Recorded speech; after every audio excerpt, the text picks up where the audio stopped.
Hi guys! For today's video is pupunta kami sa SM Aura kasi nga bibili kami ng hose para sa halaman ng amo namin. So ngayon magkasama kami ng asawa ko kasi yan nga bibili kami ng hose kasi walang hose dun tapos yung mga halaman namatay. So ano pa lang to, maaga pa. Ka-open lang ng mall around 10 o'clock. So, andito na kami, nasa second floor na kami niyan. So, nasa feeling, ano pa siya, may pa, ano pa tawag dito, peace, ganun.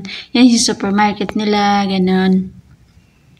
Then, andito na nga kami sa Ace Hardware bumili kasi nga marami silang stuff dyan, mga more on, para pang bahay, mga handle ng shower, yung mga, basta, lahat ng gamit na para sa bahay andyan sa Ace Hardware. Malaki yan dyan eh.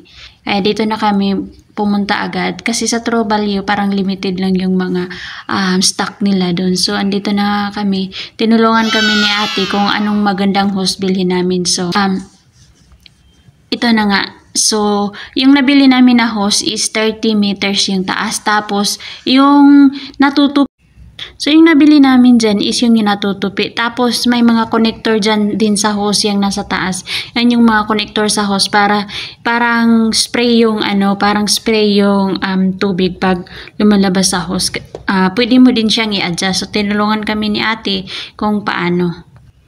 Tapos sabi niya, mas maganda daw yung natutupi kasi hindi siya madaling masira. Kasi yung medyo may matigas na hose, na klaseng hose, pag mainit daw, madali siyang pumutok. Kaya yun yung napili namin, itong orange na yan. At saka ano siya, para siyang rubber. Oo, para siyang rubber. Tapos, medyo may kamahalan lang siya. Pero mataas naman. Parang worth it naman yung pera mo. Kasi set na siya. May pang dugtong na siya sa hose at sa gripo na kailangan mong i-connect din. So, set na siya. As long as hindi katulad dito sa isa na hindi siya, wala siyang connect. Wala pa siyang pang-connect. Iba pa yung so, yan nga, wala pa siyang pang-connect. Kailangan mo pang bumili ng pang-connect dyan sa hose. So, yung napili namin, iyan na lang, one set na para diretso na yung,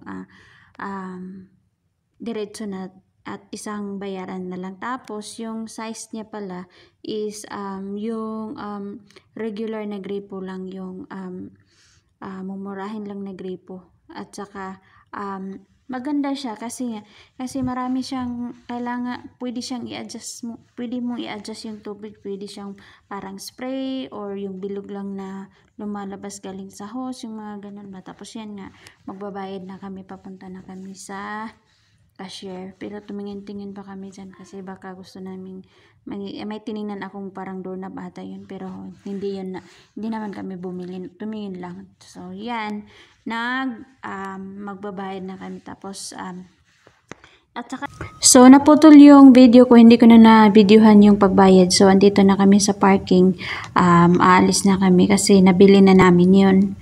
Tapos didiretso na kami sa bahay ng amo ko sa Taguig. So ito yung parking ng SM Aura. Yan, madilim. Nahirapan yung asawa ko dyan pag umaalis na siya.